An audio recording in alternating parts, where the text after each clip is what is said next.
did well. I had sent out, kind of a preliminary, guess we're breaking it down by day, which is slightly different from this one, because this is the final numbers, we're just kind of looking at the deposits. I think the original estimate was off by like $300 or $500, something like that. But yeah, so did well during the book sale, and then a couple museum passes came up, and so that's kind of what we're at. Oh, and the new shelves came in, so we'll have to pay for those to finish up that payment as well pretty soon, but that's not included here yet because we haven't written the check. All right. Thank you. Next, Gloria, our Vice President, is going to explain what we are doing in the Constitution and the bylaws. So we have an ad hoc committee that's working on both documents, the Constitution and the bylaws. And there is a lot of cleaning up to be done. Those haven't been looked at for a long time. I know since I've been here, we've never looked at them. So we kind of got through it, but realized there's more work to be done. So we've been advised, we do have legal counsel now that is going to guide us along the way. And so we've been advised to make just 2 changes right now to the Constitution and the bylaws. And what it does is it allows us to call a special meeting to change the bylaws. Right now, we can only do it at this annual meeting. So rather than have to wait another whole year, hopefully we'll have this wrapped up by way before then, before the next annual meeting, and we can do that. So what we're asking you to do is to vote for the amendment today, and it's 2 amendments, but they say the same thing. One is for specifically the Constitution, one is specifically for the bylaws. And it's just telling us that we will have the authority now to call a special meeting to vote on bylaw changes. So can I have a motion to accept both of these? I move that we accept. I second it. Katie and You second it. Bonnie. Is there any, what? No, Oh. I was noting the 2 names. Somebody have, oh, for Bonnie, Was yeah. Is there any discussion or questions that we need to go over at this time? No? Okay, great. All in favor then? Aye. Do we have any opposed? So the motion, 2 motions pass. Thank you. And the next thing is slate of officers. Yes. I don't do that. Thank So, you. that is for Nancy? Okay, I think you're all familiar with the slate that the nominating committee has presented. We are presenting it in writing today, and as you all are going to vote. For president, we have recommended Mary Saunders. Vice President Nancy Jarvis, that is me. Secretary Regina Tracy. Treasurer incumbent Katie Jones. 2 non-office nominees for at-large members are Mary Jansen and Gloria Swanbond. These are people we've recommended. Also, Betty is not going to be elected, but will serve as advisor to the president next year. At this time, are there any other nominations that anybody would like to make? Anything from the floor? This needs to be only the members voting. All right? We need a vote? Yeah. Does she need a motion? Yes, I move that we accept the nomination slate as proposed. Kate, okay, and a second? Bonnie, second. Bonnie, again. Good seconding. Yep, yes, at this meeting you can. Always. All in favor? Thank you very much. Thank you so much. All right. That is the business meeting as it is. And so now we can bring a couple of things in to talk about. And then we want to have the book talk. Do do we have our shirts on today? Yes, did. Yep, okay. Mary, would you like to, speak, tell us what we are going to do? Is she ready? Yeah, let's 10:30. Just to make sure everyone is 10:30, sure. because people are invited. And this is a good time for everybody to get coffee Yes. and treats. Also, be sure that you have a ticket, so that, because we're gonna have two winners. Oh, I didn't get a ticket. Oh, There are door prizes, everybody make sure you have a ticket.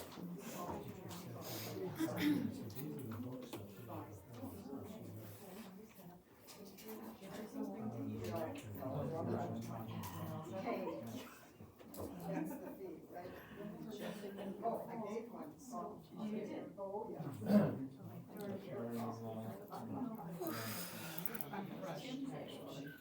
As I know she will.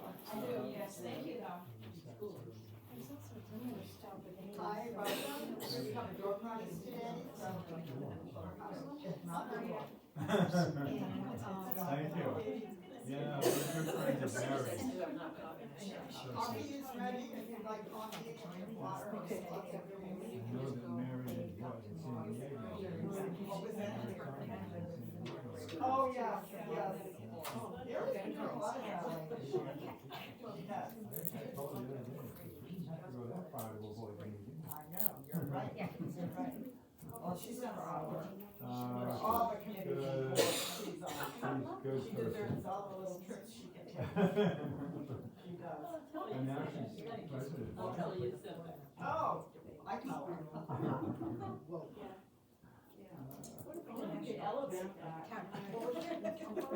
Please say some goodies. My disillusion is with them. Put that one on, that's nothing. The campaign manager wanted to be the moderator, wanted us in town. Yeah, it sounds like we're crossing. I just had a number. Yes, Just let me know if you wanna go yes. there. So that's how. What would happen too if I put some of that on a postcard? I bet it would look at blue. What's in it? See what I came on. Wow. I'm gonna try it. I know, that looks This guy. That looks good. I'm just putting that down.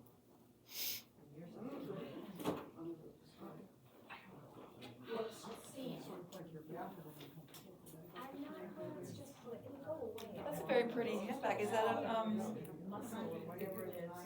Vera Bradley? Is that a Vera Bradley? Nice, very pretty. My name's Bonnie as well, so we have similar taste. Put it away pretty soon. Yeah? You mean for the winter? I think you could get away with it. It's always nice to have a pop of color in the winter. Otherwise it gets really gray. Not that there's anything wrong with gray. Are you originally from Georgetown? But do you live, are you like born and raised here? Oh, it's okay. My hearing's up. My name's Bonnie. Your name's Bonnie. I didn't know. I'm really a Bonita. Oh, wonderful. That's what I wanted to change my name to. Because I found out that my first ancestor was from Spain, not from everywhere else they told me. So I wanted to change it to Bonita to be more in honor of the Spanish heritage.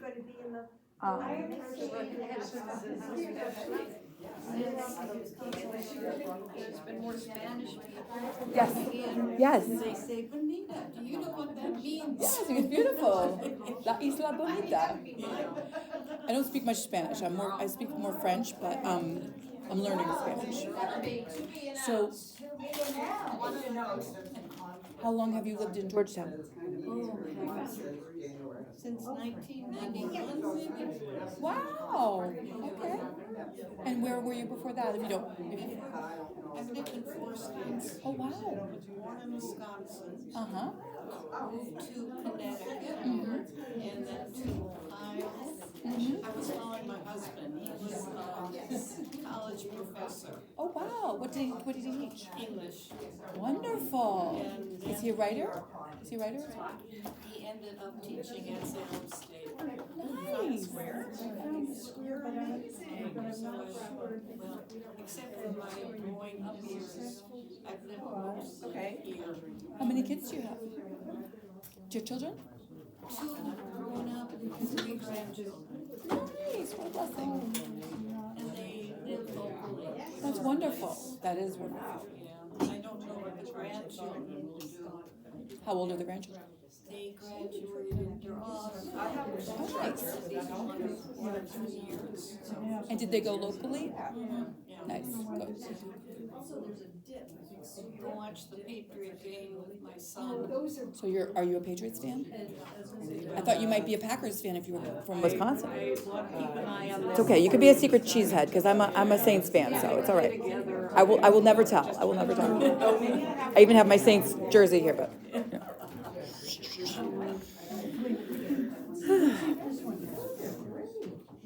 This is just temporary, just to charge it. Yeah, no, they're not gonna let you do that. Yeah. So, here, do I just borrow this part? I want to hear what was in it. What was in it? Oh, There's not too many bodies around. That's what they always say, and then yet I always seem to either work with one or have a roommate that's one. I haven't had that experience. I mean, it's crazy. It's crazy. It's like. And you know, we can actually charge it. And it kind of like, when people kept talking to you, I was like, and I'm so used to that because like there's always another Bonnie around. And it's like, which Bonnie was it? Which Bonnie did it? Which Bonnie did it? There's only one Clyde. Which Bonnie did it? I have a friend, Bonita DeRosa. She's originally from Connecticut. But I worked with her at WGBH years and years ago.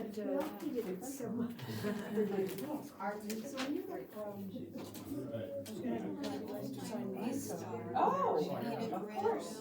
Ooh, I never heard of her. You know, we had to come to your.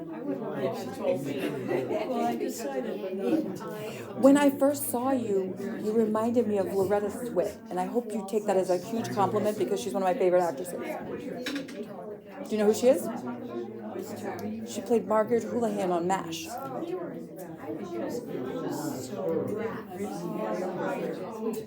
I could not repeat that in any way that would give it the credit. And then I liked you. So those two that they. Hi, how are y'all doing? Those are the fellows I'm gonna enter.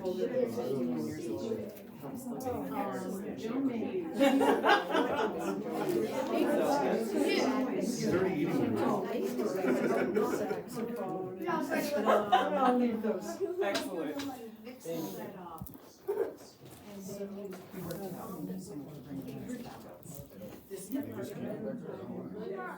This is Jude, another partner that is here. She's been helping us put all this together.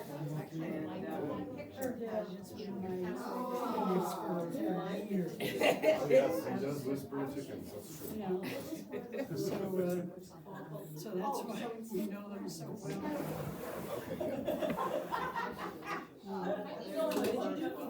Yes, I know. So well,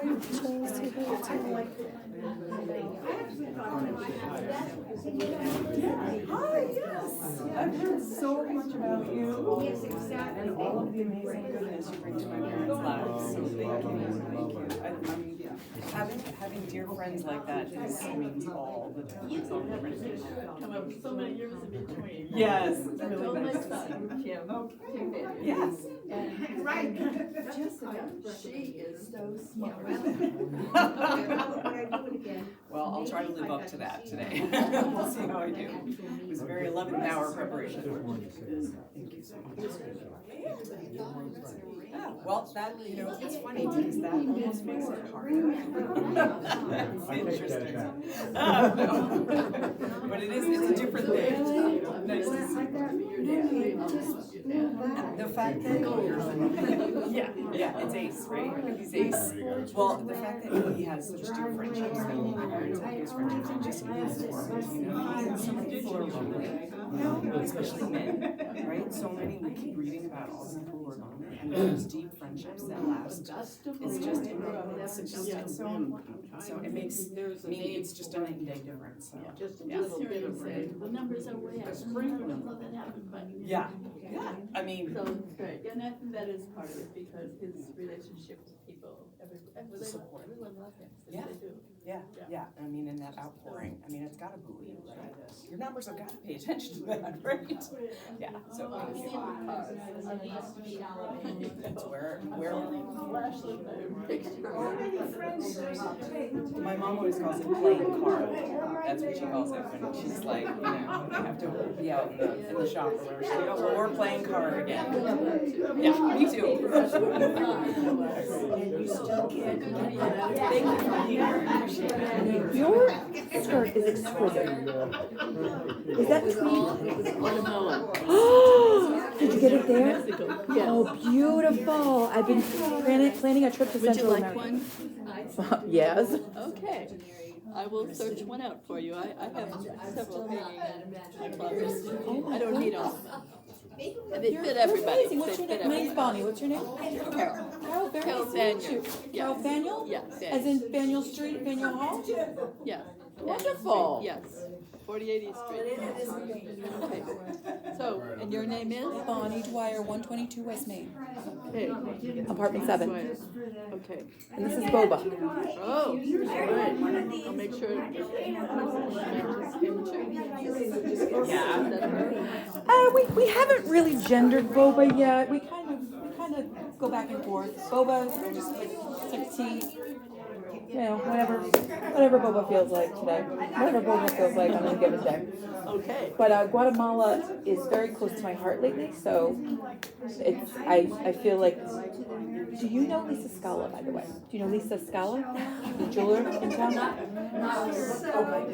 We're living in Guatemala. Well, we don't live in Guatemala. We vacation in Mexico. What part? So de los Casas. Is that Pacific or inland? We are more inland, yeah. So it's But are you not hard close to to get the to. Guatemalan border? Yes, Nice. yes, up against the Guatemalan border, yes. Nice. So it's, we're leaving like last part of January to go there for a couple of months. I may be there.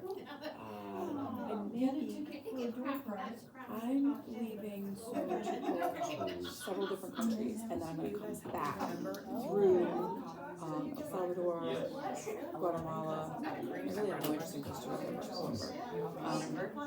I would like to Nicaragua, and then come all the way up to Mexico, into San Diego, and fly back to Boston. So, I'll write down my information. Okay. Are you gonna say for We came to see the books, yeah. Okay, I'll give you my information. Thank you so much. Nice to meet you. welcome. Oh, I'm sorry. I'm sorry. I'm such an obstruction.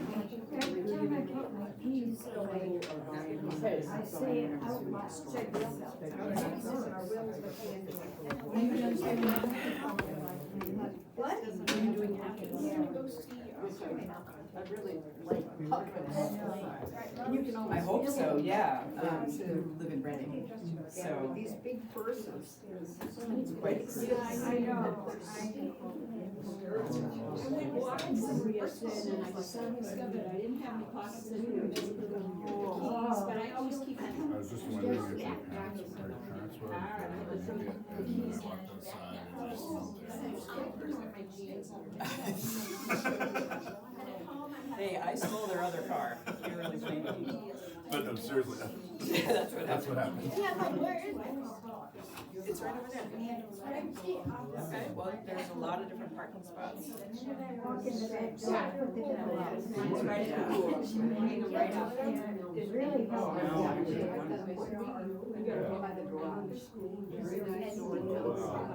Even when I moved, I Cool. used that Well, same. that's exciting. Yeah, I brought Have you read the this book with book? me. You should. They're really good. I can say something. Oh, God, I'm going to the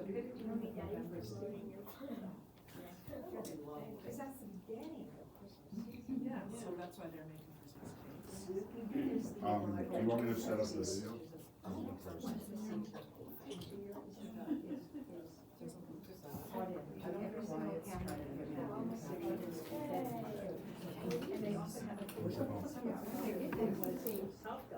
Oh, that is.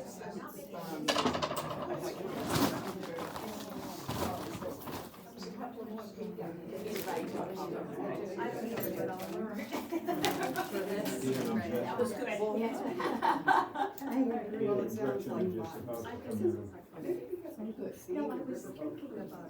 No fireworks. Randy's out getting Oh, yeah? Yeah, and he's coming, which is nice. Yeah, there is, cafe here. Oh, like in here. That's true. It snowed in last year.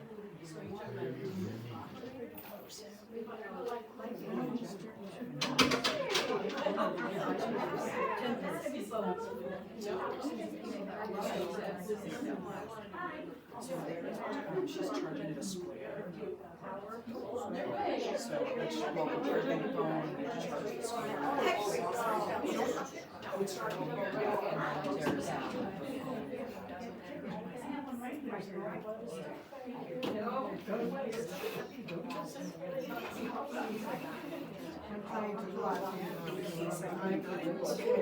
using my slide, computer for the slide, so I would be able to see the top. They were any iPad, I just needed an iPad. It was just an emergency recovery system. Here. I have to, yeah, because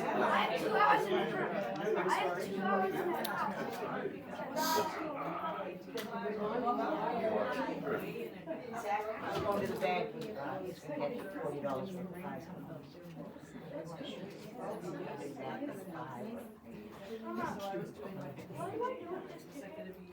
Save it, there's a door prize, and it's not the door. the door prize is not the door, you want the door? Definitely. It's just for coming here, you're entering. So if they call your number, we don't know yet. It's a surprise. So we know it's not the door. It's not the door. I'm number 016825. That's a lucky number. I am seeing some serious bling. Yes. Very nice. I forgot your name. Bonnie. Bonnie, thank you for reminding me. No worries. Bonnie gave me a beautiful gift with keychains and anchor on it. Really nice. Can we do a karaoke? I've never done Last time we did karaoke, you stood up there and stared at the words going by. Because they were in Spanish, so you didn't know any of this. When was it? Oh, yeah, that was embarrassing. We don't know why you didn't just sit down. No, I was just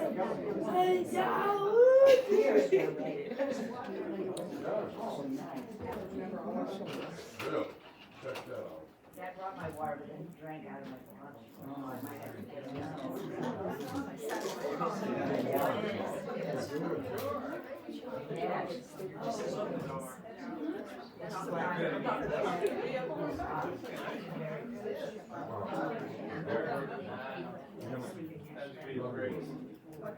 Oh, with you, with my messenger? Oh, I'm so glad that it all worked out.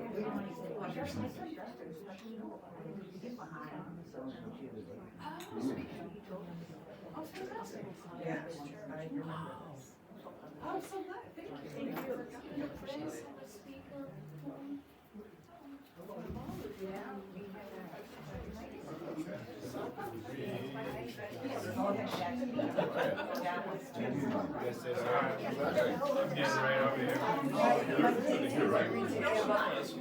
There's, if it becomes standing room only.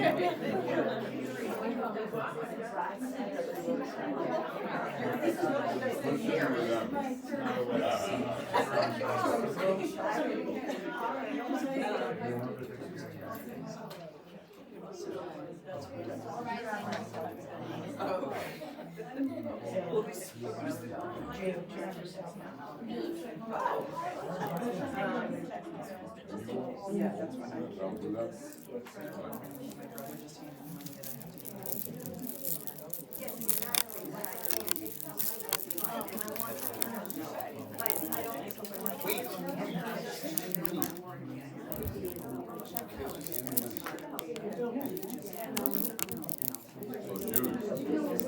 Did you crawl up in the garage?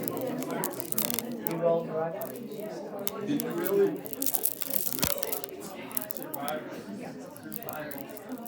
What did everybody else do?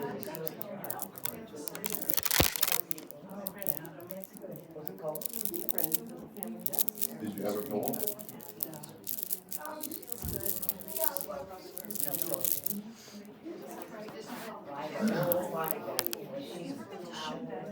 I'm gonna bring your dog.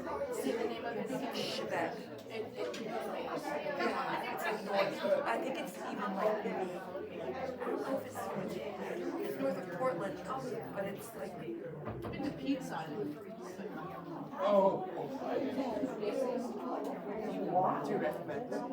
I've never been, but I know someone who actually gave up her house there to her sister. Anyway, and I hear she, I don't know either, and we'll figure it out after. so I'm thinking of like maybe looking for an Airbnb. You did a good thing. Cool.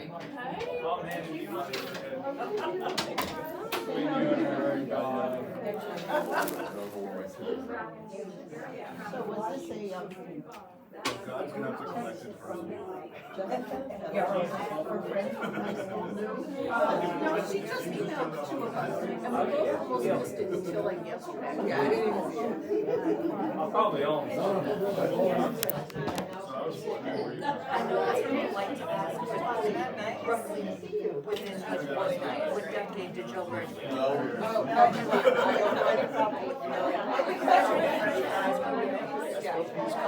Wow. I graduated high school in 87. I graduated college in. I look 55, so I can enter the 55 condo lottery.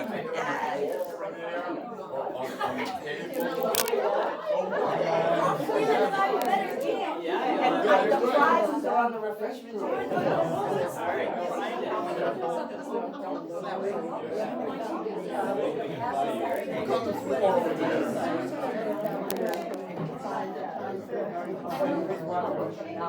Of course.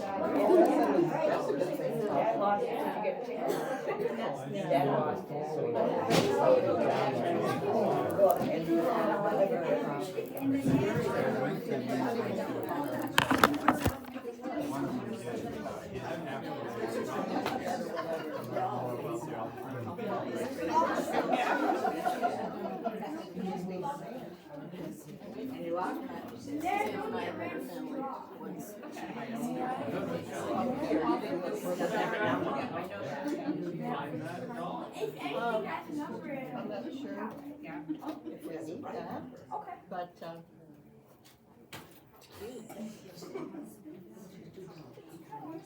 It's nice, Nancy, I think you ought to take it. okay, I'll take it, but put it aside. Sure, of course. Well, there's a lot of people here. I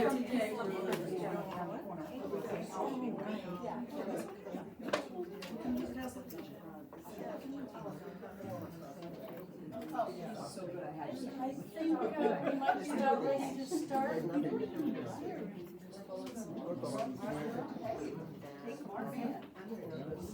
Oh, good.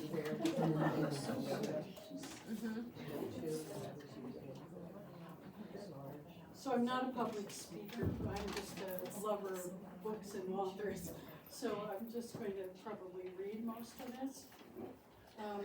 So I'm pleased to. Hi, Mary. Mary, we can't hear you back here. Oh, no, There's who's got the microphone? It's karaoke time. Testing, can you hear me now? Yes. Okay, sorry.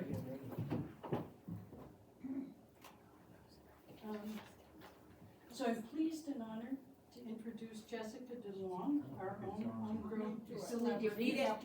Eat the mic. Eat the There mic. you go. There you go. She now lives in Brooklyn. She's an author, a journalist, an editor, a public speaker, and a book collaborator. And she's here to discuss both her career and her books. She's written Saved at the Seawall, stories from September 11th boat lift, and quoting from an article, it says, "The definitive history of the world's largest waterborne evacuation." And the library does not have that book, but it has the 2017 edition. And if you want the updated edition, they can get it through Interlibrary Loan. And I have a feeling that after this talk, they'll have it. But just let, and the other book is also available through the library. So her earlier book is called The River Chronicles, Rediscovering the Works That Built America. And it tells the story of how Jessica left her white-collar job and became, were you one of the first or only women engineers? One of the only female fireboat engineers. Fireboat engineer on the John J. Harvey fireboat. And in addition to doing that, she reviewed the history of working boats on the Hudson River over the years. It was an excellent book. So I'm sure that Jessica will give us more information on both of those books. The DeLong family moved to Georgetown when Jessica was entering the 2nd grade.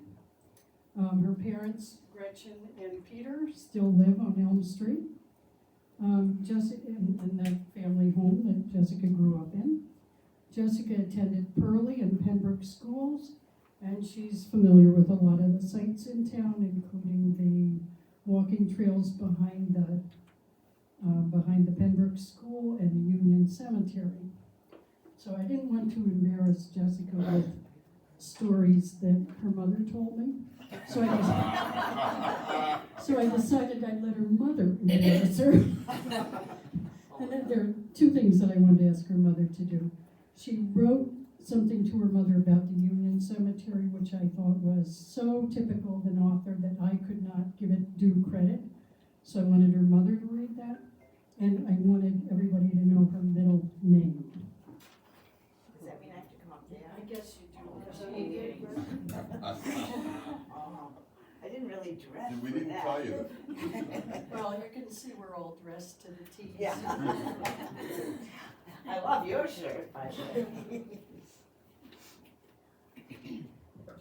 So I asked Jessica if she could come up with any memories, and she said, how about the way we used to walk around the cemetery across from United Foam Plastics, reading out gravestones to each other? I was always moved, /haunted, /frightened, /curious by, /about how close together the birth and death dates were. And you would have the middle name? Her middle name? Yeah, the family. Because I don't know it. For Oh, now I know. Jessica Catastrophe. Well earned.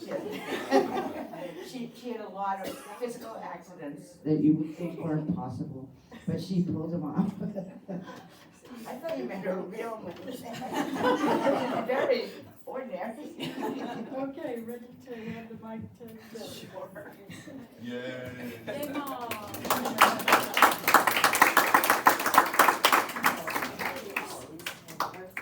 So, hello, thank you you so much for coming out today.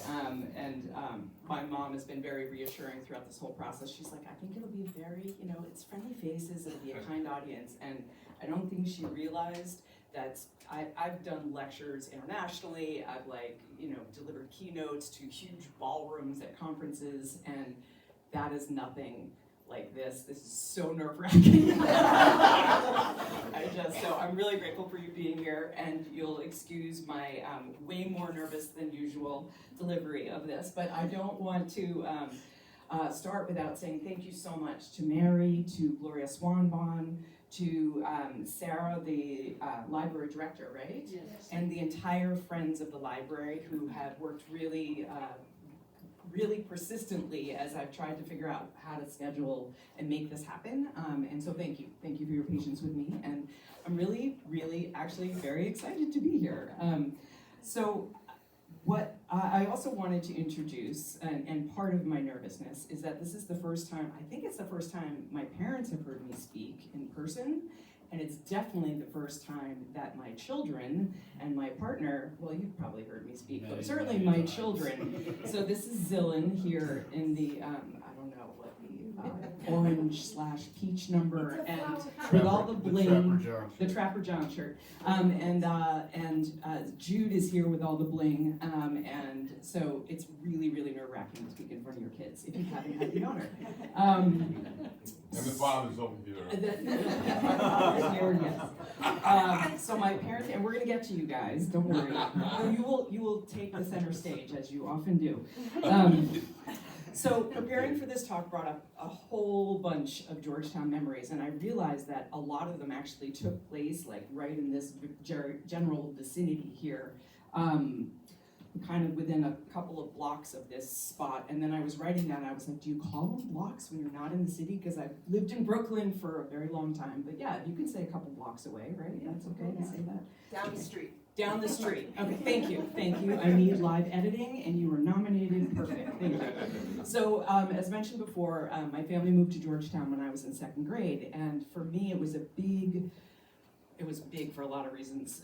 One was getting punched in the hallway because I was a new kid, over and over, but we won't go into those memories. But we will say that I walked to school for the first time to go to Pearlie Elementary, and that of course is right over there. And later, when I went to Pembroke, I think it must have been at that time, I joined the Children's Theater Workshop, which was at Pentucket Workshop in the upstairs. Which my mom and Arlene Barnard ran at the time. And at Pentucket Workshop, two of my younger siblings, Molly, who is here, and Josh, who is not here, they went to the preschool. Huh? Yeah, Molly's there. And so they went to preschool there. And so I didn't really realize how important it was going to be that I was involved in the children's theater, but there were so many lessons, I can tell you about them later, that I learned through that experience. But one of the things, I don't know if I was cast in the part that I really wanted because my mom was the director, she never told me, but I really wanted to be the road wanderer in this play. And what I did not tell her is that the reason why I wanted to be the road wanderer was that at some point there's a scene where the road wanderer gets to hold hands with his love interest, who was the girl I was crushing out on so hard back then. And I got to hold her hand. Her name was also Jessica. Anyway, scandal. So the library, this library, opened up whole worlds for me. And as a small kid in a small town, that was really important. I remember one summer where, and I have no idea why I did this, but I spent the whole summer reading everything I could find in the library about the Vietnam War.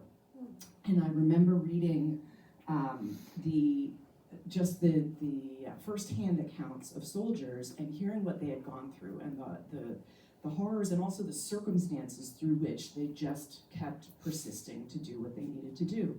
And at whatever old I was, I just remember that this experience of reading somebody's testimony basically in a book, really gave me this new perspective on whatever difficulties I had, and it really taught me about persistence, right, and resilience, long before that became the buzzword for every aspirational parent, like that's what we're trying to deliver to our children all the time, right? It really was this very, I mean, I'm talking about it now, I'm 51 years old, right? So it taught me a lot about how to frame my own thinking about my own life. And the last time I was here in this space, it was actually for the funeral, or the wake, I guess, of Mrs. Karen Rowe. And I pulled into the parking lot of the library, and I was really grateful that my friend Suzanne was here so that I didn't have to walk in to the wake alone for lots of reasons, social anxiety being one of them, but the other one being that it was devastating to think that she would no longer be there. So I really wanted to dedicate this opportunity. I really wish that she could be here now to hear all of what I want to tell you about her and what she meant to me. She taught me freshman English. This was my last year in Georgetown before I went away to private school. And she was a beloved teacher. And we've been talking about this a bit in my family.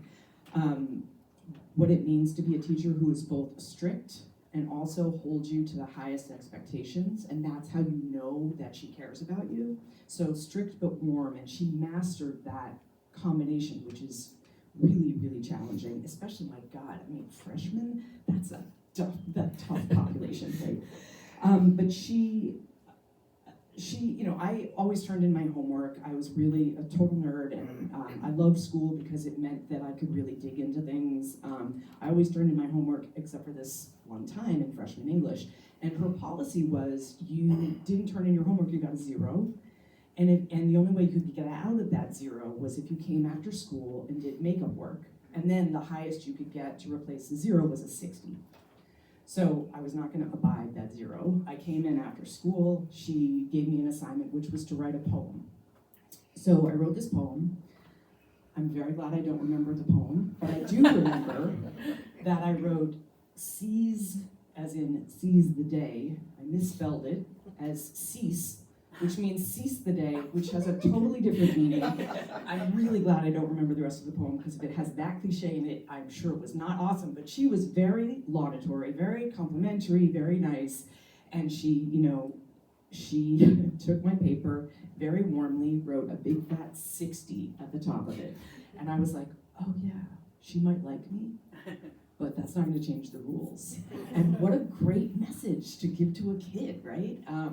She was the first person who believed in me as a writer, and I figured if Mrs. Rowe could believe it, then maybe I could too. And it really just, it made all the difference in the world. And I'm not gonna talk too much about this or my career as a big C career topic, but I'm doing collaboration work on books right now, and one of the stories that I'm really excited to help somebody put into book form is this relationship that he had with a teacher that literally changed the world because of who he became and what he did. His work ends up saving the lives of millions of children across the globe, and is responsible for stuff that we take for granted in healthcare right now because a teacher believed in him. So if there are any teachers here, thank you for doing God's work. It is no joke. I'm really glad I don't have to do it. And I really wish that Mrs. Rowe were here today, but I'm really grateful for the fact that she and I corresponded. We were in touch for a few years, not too long ago. So I got to tell her, thank you. So I am very glad that I can thank my parents in person who are here. You're gonna hear a lot about my dad because he's that kind of guy. But before I get into him, I wanted to thank my mom because she taught me so much about writing. She was always sharing her vocabulary with us. She spoke to us, you know, in big person words so that we would learn. And so that we were always treated like people and not just, you know, minions or something. And her love of reading translated or was passed down to me, and also her insistence on proper grammar so that my brother whenever he was taking a test, he'd be like, well, how would mom say it, you know? And when it's ingrained in that way, it's such a gift that continues to serve me. And she would stay up late. I'd write a paper and she'd stay up late typing them for me, which I don't even know why you did that, but that was very nice of you. But she was my first editor, and so she would mark up my pages, and that process, which I now do for clients all the time, of seeing your words and how they can be improved, I learned so much from that, and I'm grateful, so thank you very much. Okay, so now I want to share a little bit from both of these books. This is kind of a weird little mashup I'm going to do. And I want to start the story, I want to start the story in New York City in February 2001. So at the time I was working as a dot-commer. This, as you might recall, was the dot-com bubble. And bubble was the right word, because boy did it pop, and I was a victim of the popping. So I was working as a dot-commer, and I was making websites for this health and wellness startup. I was 27 years old. The CEO was 27 years old. And as it happened, both my introduction to both the Hudson River, which I write about at length in my River Chronicles, that book, and Fireboat John J. Harvey, which I'm going to be talking a fair amount about, that introduction to both really happened on the 58th floor in the Empire State Building, which is where I worked. When I moved to New York City, my dad started bragging to people that he would say, the lady, meaning the Statue of Liberty, the lady gazes up at her, he would say. Of course, I was the one gazing down, and I was pretty overwhelmed at this giant city. I was a total New York City newbie, and it was a pretty remarkable place to start to work.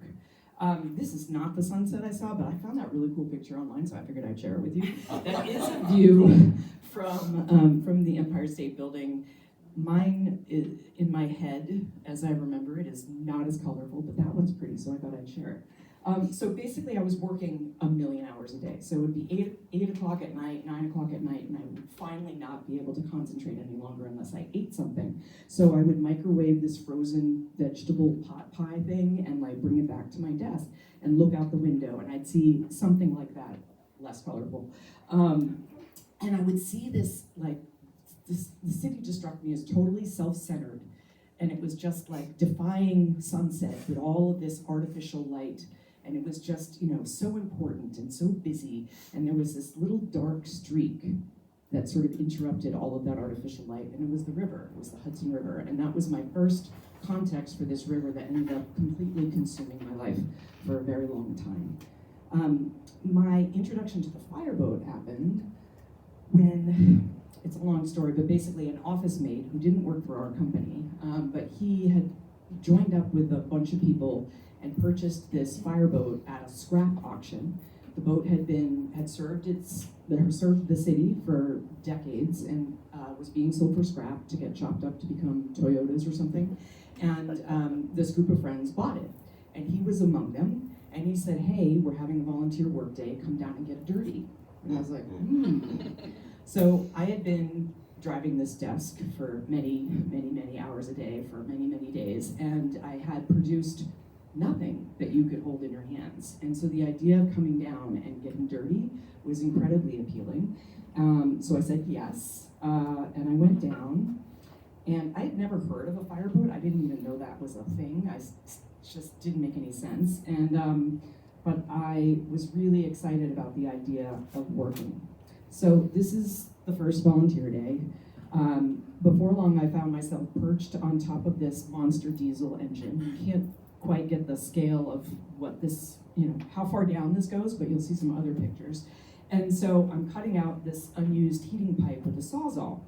And I'd never used a Sawzall before, but I had seen the tool in action, so I figured, no problem, I got this. Because my dad used to use the Sawzall to cut off the top of the pumpkin before we would carve it. So I'm like, hey, if this is just like ornamental power tool, I got this, no problem. Of course, when I showed my brother Josh this picture, he was pissed at me. He's like, "You're cutting above your head with no eye protection. I never want to see a photo like that of you again." So I was like, walked away. And I now use eye protection. So by the end of the day, though, I felt the warm feeling that happens when you're about to get a blister. I felt that in my fingers, and it was I just was so happy.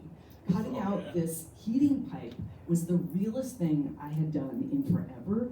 I was out on the water. I was in this massive, complex engine room of this old boat. I had no idea about any of the equipment that was around me, and I was working with my hands, and I was completely hooked. And that was the beginning or the end, depending on how you look at it.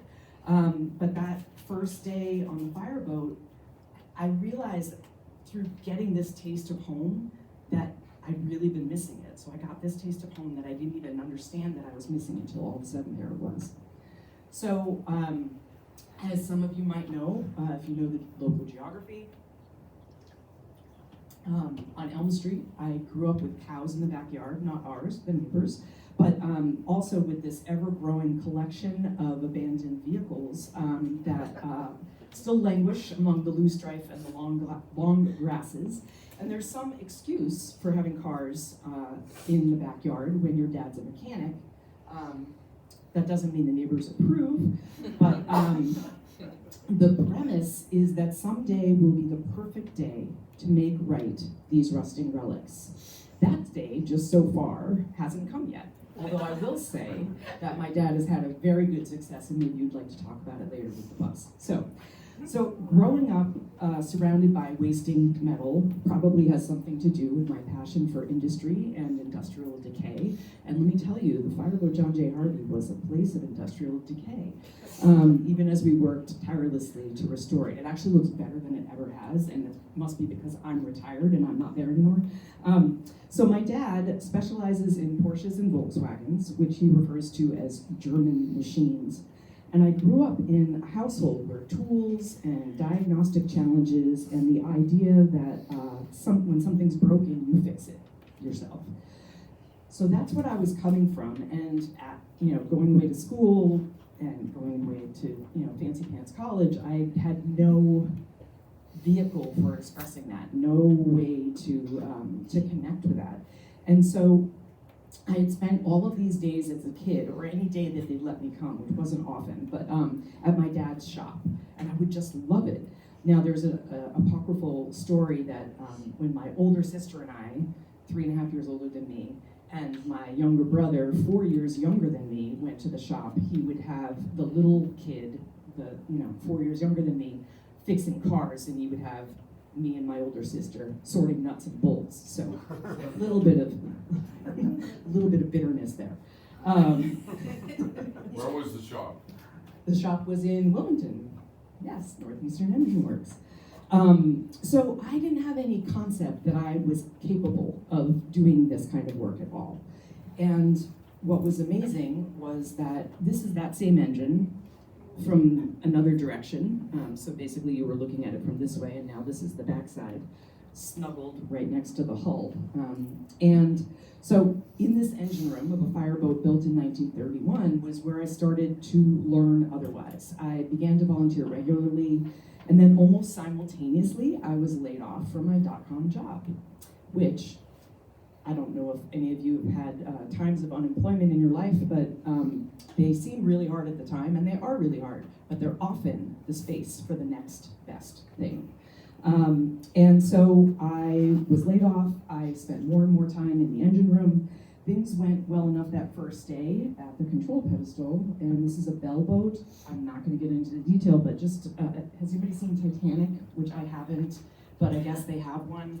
Anyway, these are the telegraphs. I have my hand on one of them, and they're just a little pointer. That's the only thing that the pilot, who's at the, person who's steering the boat, the only thing they have control over is that little pointer.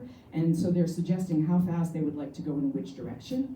And it's our job in the engine room to move those levers. You can see my hand on one of them down there, to actually control how fast and which direction the boat will go. So power of suggestion, just a strong suggestion, do not want to fuck up. But I was good enough that they didn't kick me out. And so I spent a lot of hours, very long hours, right there in that spot, and huffing diesel and smelling like diesel when I came home. Had to create a whole separate drawer of clothes, had to do my laundry separately. Ben really misses the smell. So Smoky.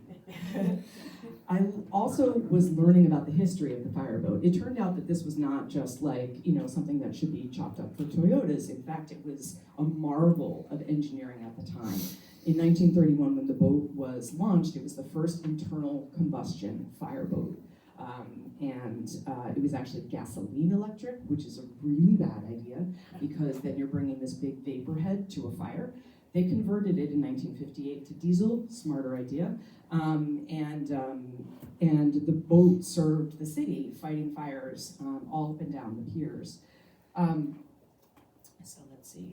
Then the boat, this was a hard talk because there are all these pictures of all these people who are gone. So this is my beloved crewmate, the pilot of Fireboat John J. Harvey, Bob Lenny, who's no longer here. But he served on the boat for decades and decades as the pilot. And then when she retired, he retired, and then they reunited in retirement. So here he is at the helm of, it's really his boat. It will always be his boat. And this is her new life, which is taking kids out on the water and operating as a living museum and as a restoration project to preserve the technology. So I was learning more and more about the Hudson River. We started for the first time in 2001, August 2001, we took the Albany trip is what we called it. So we took this long trip. The boat does not go that fast. So it took a very, very long time to get all the way up to Albany, which I think is like a 2.5 hour drive from New York City, something like that. What's that? Yeah, you think? And it took a lot longer than that. And we were also really celebrating this newfound solidarity, this family that was created. And now a whole bunch of people in this picture are no longer here, but this was this remarkable occasion for us. And we were just coming off of that in August 2001. And I remember I was actually looking at the emails and looking at the time as there had been this wager about how long it would take to get back because we kind of deadheaded back and all this stuff. I was looking at emails about this when I got the call about the planes hitting the Trade Center towers. And so I had spent the whole summer sweating in the engine room and really finding a home among the machinery, and then 2 planes changed everything. And what remains remarkable to me, despite the fact that I've done a lot of talks, I've written some books, is how few people realize that on September 11th, 2001, nearly 500,000 civilians were caught in an act of war. They escaped Manhattan by water. And I'll show some maps a little bit later, but basically what people don't realize is that Manhattan being an island, it comes to sort of a tippy point at the end. Is this just doing its own thing? I don't know why. Please stop. I don't know how to stop it, but let's see. So it comes to a point at the end, and that means that depending on where you were literally caught on the island because there was no way to get off except by water. So I will try to make this go under my control. So all of these people were caught on Manhattan Island. Many of them actually commuted from New Jersey, so they wanted to go home. It's doing it again. And this became the largest waterborne evacuation in history. So on that Tuesday, approximately 800 mariners working with or aboard more than 150 vessels, tugs, ferries, fishing boats, fireboats, thrill ride speedboats, dinner cruise boats, all types of boats, sailing yachts, they all helped to evacuate between, I'm very, very mad at this thing. Were that it were that easy. stays there. So between 400,000, nope. Between 400,000 and 500,000 people were evacuated within 9 hours. So the speed and spontaneity, thank you, fantastic. The speed and spontaneity of this evacuation was unmatched, and the closest parallel is Dunkirk. If you're interested in parsing out the details, I wrote a story for CNN.com about it. I will send you the link. But basically, that the fact that this had garnered so little attention was the reason why. And I honestly, truly speaking, I did not want to write this book. But I was, an editor reached out, well, why don't you come and pause it, and then I'll tell you where to go. An editor reached out to me and asked me to write this book, and I felt a really deep obligation to my community. This was about my community, right, of mariners, and to the history, and to the fact that it was remarkable to me that this was a story about human goodness, about generosity, about people rising in the midst of a horrific situation to do what was right because they could, for no other reason than that. So I did it. I immersed myself in this and wrote a lot of it actually while I was pregnant with my first child, which I do not recommend. Yes, I'm very glad you're here, but I do not recommend dabbling with this kind of material while doing that. It was very hormonal. So within minutes, and this is the other thing that people don't know, is that within minutes after the thick gray smoke began spilling through the airplane-shaped hole in the World Trade Center's North Tower, the evacuation began. Even when people thought that this was still an accident, even when we didn't know the scope of the danger and the disaster, because immediately it was a horrific situation. People were, I won't get into detail, but they were cut and bleeding and injured, and the fastest way to get to medical help, because of where the Trade Center is located, was by boat. And so boats ended up ferrying hundreds and hundreds of injured people that morning. And so it was long before the Coast Guard called for all available boats. So here are just some pictures that I wanted to share of, so you can sort of see the events unfolding. The New York Waterway is one of the ferry services, and they ended up launching, a ferry, like creating whole new ferry routes. And if you can picture like a ferry captain, their whole job is over and back. It's like 7:42, 7:53, like you don't mess around. And many of them just went offline and just started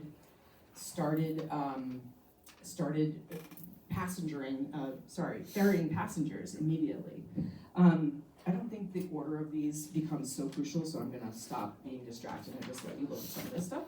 So people were pressed as many as 10 deep against the railings. Again, people don't realize because of the geography, there were some places where you couldn't get out otherwise. There's a picture that demonstrates that. So some people jumped into the Hudson River because they had this idea that they were gonna swim to Jersey, which the Hudson River is not really interested in your thoughts about that. Okay, how do I stop? Because I do want to stop on the map. How did you get it to stop before then? I mean, I hit play and then pause. Okay, so here is, maybe if I just escape out of presenter view, I can do it not playing with the current slide. No, but now it's not play. Yeah. That's the problem. Okay, but if I pause it, will it stay? Yes. Okay, let's see if this works. Okay, so here is, Mary had asked for like a little orientation here. So here's the map. This is where the Trade Center is, and that's the blow up of that area. And so, so what was happening is that if you can picture, I think, if there's debris, that's happening in that spot where those black squares are, that there was a place where people were trapped. And that photograph of people along the railing is from right here. So never was it clearer that Manhattan is an island. The mariners raced to meet the people who were lined all along the shoreline. They actually pulled a lot of people out of the water, people who had jumped in. And And this all, again, happened hours before the quote, all available boats call by the Coast Guard. And one thing that I feel like it's my mission to correct the history, the Coast Guard did not initiate this thing. This thing happened because a bunch of people who piloted boats, people who were crew members, knew that there was a need and stepped up to do it. And the Coast Guard did something remarkable, which is when they finally arrived on the scene, they didn't screw it up. They just facilitated. Which is a big deal when you think of this is their turf. I mean, it's water, so it's hard to call it turf, but like this is their job, right? And so they were, they were monitoring and all this stuff. The other thing is that people were breaking rules like crazy. There was all of these stories that I was documenting. A tugboat tugboats are not pulling into passenger docks, right? And so there's a tugboat, and the only way they can get the people off the tugboat onto the land is by the people crawling across a ladder, really crazy stuff. And the Coast Guard did not interfere, they facilitated. And that then Lieutenant, now he's like, Mike Day did a really remarkable job in suspending the hierarchical, top-down kind of leadership that would have messed it up, and instead was really buoying, if you don't mind that, the effort that was underway. So, as those of you who remember those days, which we are fewer and fewer these days, and there are so many kids who have no concept of what a big moment this was for us as a country and across the world. Everybody wanted to do something, and mariners actually had the ability to help, and they jumped to it.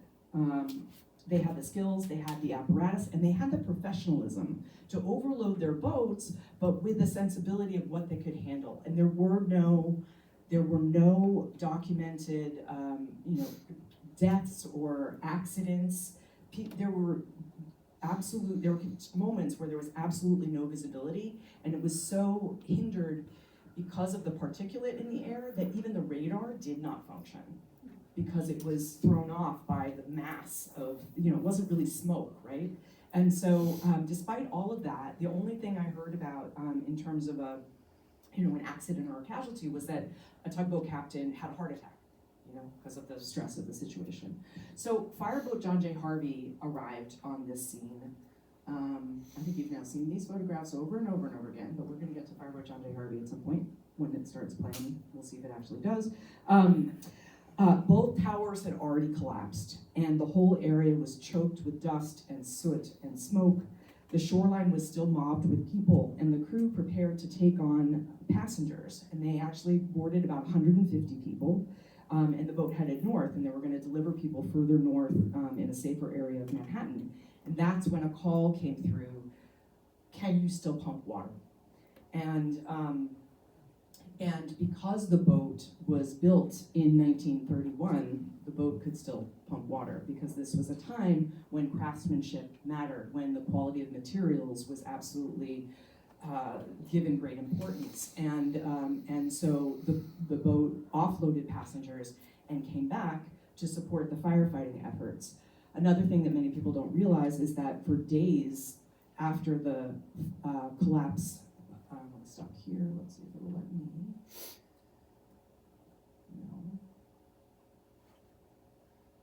No. For days thereafter, fireboats, both the retired New York City fireboat John J. Harvey, and what did you do that stopped it? I hit play and then I hit pause. Okay, it doesn't have a pause button for me. Anyway,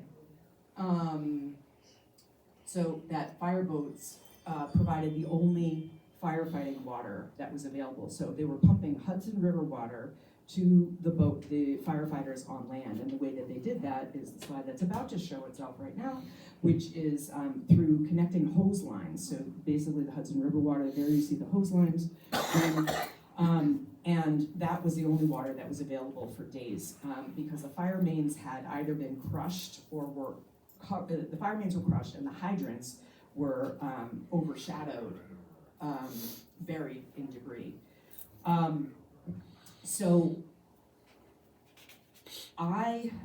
this is all happening on September 11th. I came over on the 12th. So my crewmates had been operating for full 24 hours straight. And so I came as relief crew. And this is a view that I'm hoping can sort of give you a sense of the geography. I have my pointer. So Brooklyn is over here. This is where I am. This is the tip of Manhattan. And I'm going to read a little passage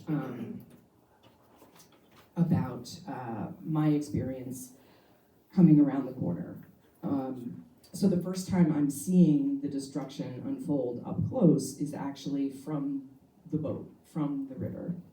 As we rounded the southern tip of Manhattan, a pillow of white smoke rose between the remaining buildings, ascending quietly, gently in that clear blue sky. More than 24 hours after both towers had collapsed, Ground Zero was still ablaze.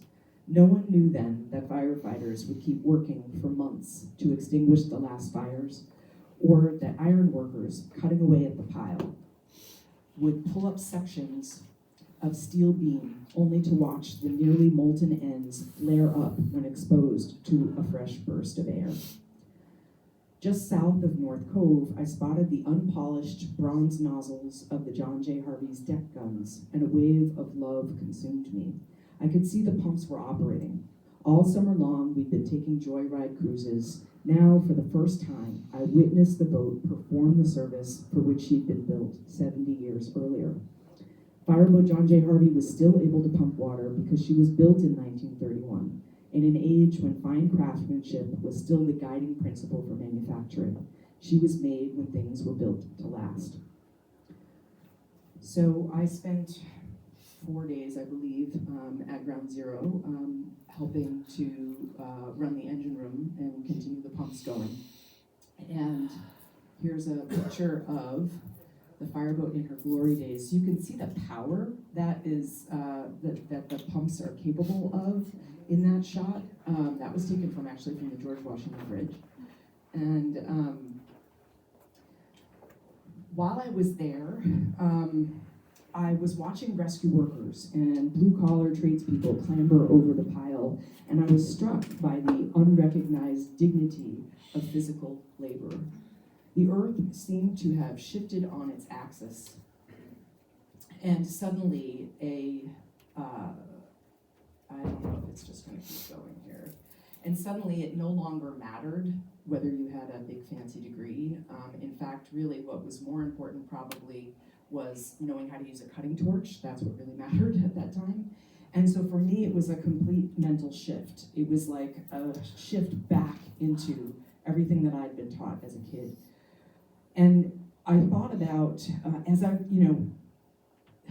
after this, we continued our joyride cruises, and I spent a lot more hours. I worked for 2 decades as a marine engineer, the last 11 years on the boat as chief, and so many, many long hours in what Bob called the basement.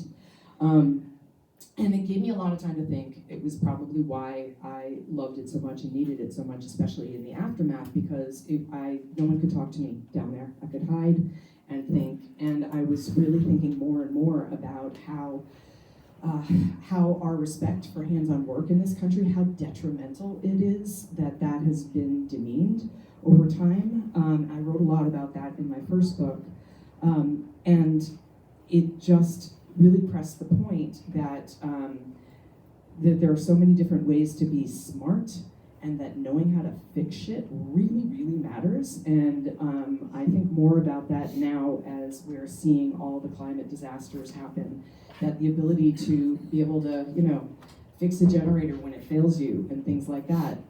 I kind of feel like we're going to get a little wake-up call and a refresher course about what actually is important to know. At Ground Zero, my respect for the building blocks of the physical world was rekindled. I wanted to work with my hands, and so I committed more fully to that engine room apprenticeship. And I just want to close here. Over the 2 decades since I served at Ground Zero, and over the many long years I spent reporting and researching for my books, I've gathered so many stories. I hope you'll read some of them, and I'll make sure the library has a copy of Saved at the Seawall. I will give you guys one. So the things that have moved me the most, and honestly the lasting lessons, and that I still carry with me, are really the moments of shared compassion. And I feel so determined in every way that I can to highlight and to keep us remembering the raw humanity that arose that day and on so many other days throughout history, to remind ourselves of all the goodness that springs up amid tragedy. Just as I learned to see my life differently by immersing myself in the first-hand experiences of people who were fighting in the Vietnam War, we need to see and to recognize and to celebrate the essential human goodness that we are capable of. And especially in these moments of division as a nation, this is so, I really feel like this is make or break. This is life and death. We need to recognize and nurture the shared humanity that drives us to step forward and to help in these moments when things come down. The first step is to share stories like these, and I really feel that we owe these stories to our children, to the next generation who, doesn't have any context for these events that happen in history. We owe them this embodiment of human goodness, of the magic that's possible when people follow their instincts toward empathy and care. Thank you.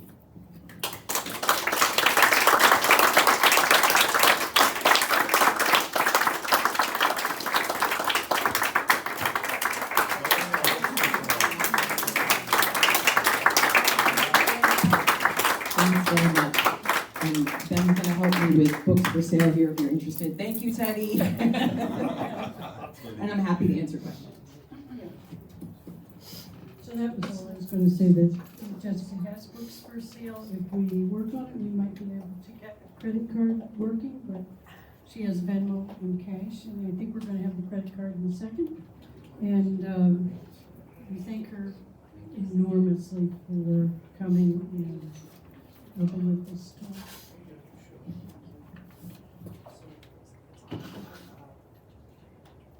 Any questions? I'm happy to answer.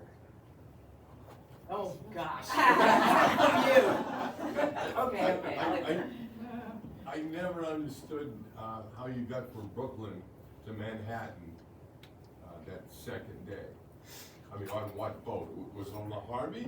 No, No, I didn't think so, okay. The boat was tied, so the fireboat John J. Harvey was tied up at North Cove. Right. And so basically that was as close as the boat could get to the Trade Center towers. So you basically want to get as close as possible and then run hose lines. And actually the hose lines were run to, just while I have the chance to explain it, the hose lines were actually run to burned out pumpers, so fire trucks that couldn't run anymore, but their pumps still worked. And so the hose lines were connected because once you get that long distance, you're losing pressure, right? And you need pressure as well as volume. The river has lots of volume, but you need to maintain the pressure, and so the pumpers did that. So the boat, once Lieutenant Tommy White, then Lieutenant, he retired as captain, I believe, called the fireboat back to pump water. She stayed there on site in that spot until Friday, I think it was. And so I was trapped in Brooklyn, and all the bridges and tunnels were closed, everything was shut down, and there was no way to get to Manhattan except by water from Brooklyn. And so I called the fire department Marine Division. Actually, their headquarters is in Brooklyn. And so I called them, they said, if you can get down to us, we'll get you over there. I arrived, we had these, everything was kind of a game before this, and we had these shirts that, we sold crew shirts, right, as a fundraiser for the boat, and so, like, say crew on the back, and then the people who were actually crew had a shirt that said crew really? And I'm like, are they gonna believe me? I have only 6 months on this job at this point too, and I'm like, no one's gonna believe me, no one's gonna take me seriously, crew really. And but no, I showed up and they brought me down to this, I'll never forget the guys they were merchant mariners, and they had this little pontoon boat, and you could tell that they were just itching to not be in Brooklyn at this moment. They wanted to be helping in a bigger way, like all of us, right? Which is me the day before. And so I come down and they like chuck their sandwiches down and they're like, da, da, da, da, like, you know, get this pontoon boat, and they hand me this PFD, this life jacket. And I'm so green that it didn't even occur to me to adjust the straps. Like, it's this bit, like somebody huge have been wearing it. And it's just like flapping in the breeze while I'm standing. They said, we'll give you the best seat in the house. I'm like, I am not sitting down in front of these people. And so I'm holding onto the railing as this, you know, little go fast boat. And the thing is flapping, and it's a perfect, it's like the epitome of how unprepared I am for what is coming next. But you had motivation. I was not gonna be anyplace else. No. Yeah, and yeah, they brought me over, so they brought me over. And that's when I had that moment of seeing up close for the first time what was happening, was on that little boat. Any other questions? Yes? Hi, Jessica. Hi. What does that mean, that last sentence down the bottom? Explain that. So this is a matching grant. So New York State, so the boat only operates as a not-for-profit through donations. And so they just actually had a big fundraiser on September 30th to try to raise the match for the funds provided by New York State. So if they raise the full match, they will get the full 410 from New York State. And this work will be so essential because it is going to be reskinning the bottom of the boat. So basically so it's a riveted hull. I spent a lot of time in the shipyard trying to tell the welders who are used to working on welded hulls, like, it's a really precise way that you can actually reskin the boat in a safe way. That's what that funding is gonna go towards, which will be just an absolute amazing progression for the boat. Did you have a question? No, Oh, okay. So yeah, that's what that means. And they're still looking for funds? Yes, definitely. And do you have information on how to donate? Yes, donate at fireboat.org. Yeah, but Big letters. Yeah, it's also blue, which I couldn't change, and I'm sorry about that. But yeah, if there are any other questions, I'm happy to, I'm no longer working there, and I actually haven't been on board in so long, but I'm still doing my part from afar to try to help in whatever way I can. Anything else? Yeah. One question.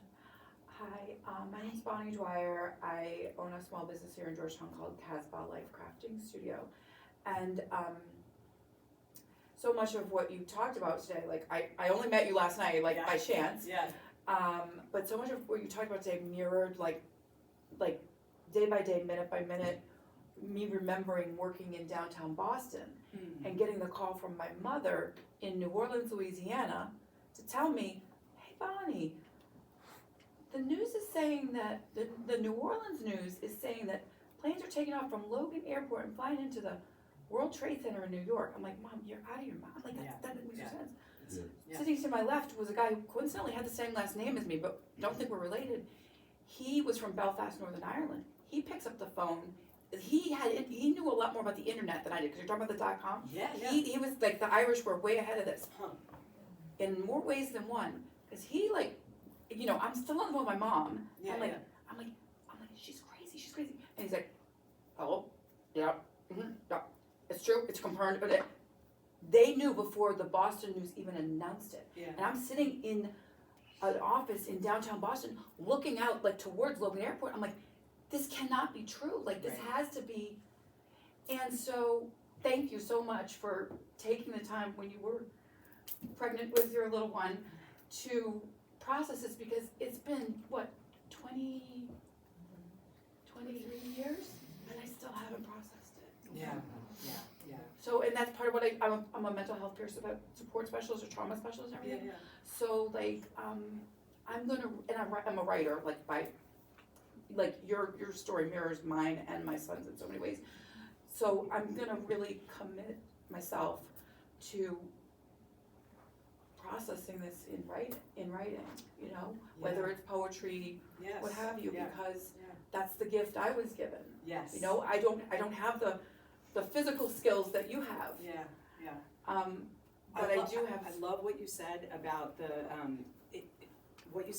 sort of the way information traveled is really interesting. And what I found over and over again was that the people who were closest to the disaster knew the least, Mm. over and over and over again. And then 4 years later, same thing with Hurricane Katrina. Yeah, yeah. I'm like desperately trying to reach people, and all the 504 area codes were blocked out. Right. So luckily, And that's even with our a technology. lot of my family and friends were back and forth between Brooklyn and New Orleans, so I was able to like reach people in New York. Yeah. It was mind-boggling. The other thing I wanted to pick up on, the other thread to what you mentioned was the trauma piece. And there is, I actually do a lot of speaking about trauma in journalism and working on an anthology as a resource for journalists who are dealing with traumatic material. But as you probably know, the neuroscience about writing as a vehicle for processing trauma, whether it's for anybody else to read ever, I mean, it's really, really strong that is a really powerful tool. So, yeah, definitely write it. Any other questions? If not, thank you so much. I really, really appreciate you coming.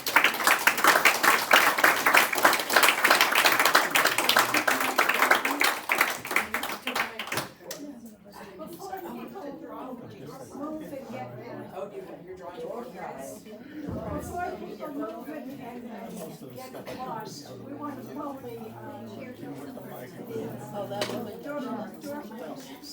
So, get that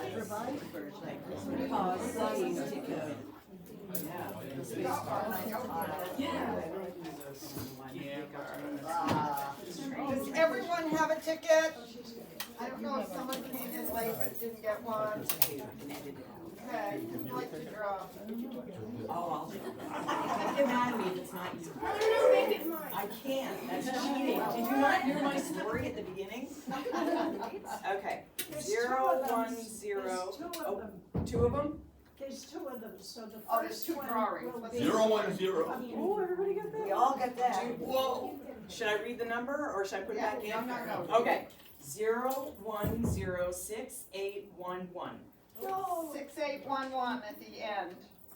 6, 6, 8, 1, 1. I might have to draw another one. I don't know what your policy is here. Give them a chance to look. Winner, chicken dinner. 6, 8, 1, 1 at the end. No one has it? You sure? I got 8 minutes. That's pretty close.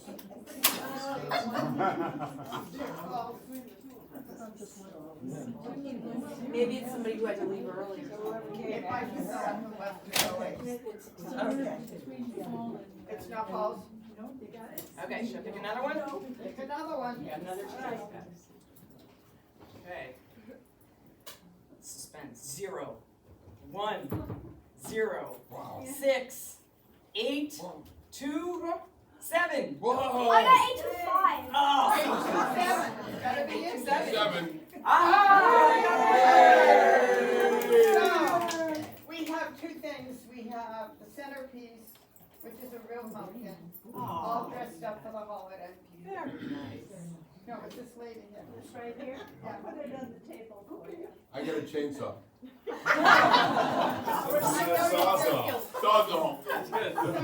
we have here, it's very pretty. A wonderful beach bag that has bags inside the bags. Would you draw it? The other one is a beach bag with all kinds of things in it. This one here, the last 4 numbers are 6818. You got it, Carol? Oh. There's still plenty of coffee and there is lots of goodies up there, so please take some. And you have books here that you're telling us.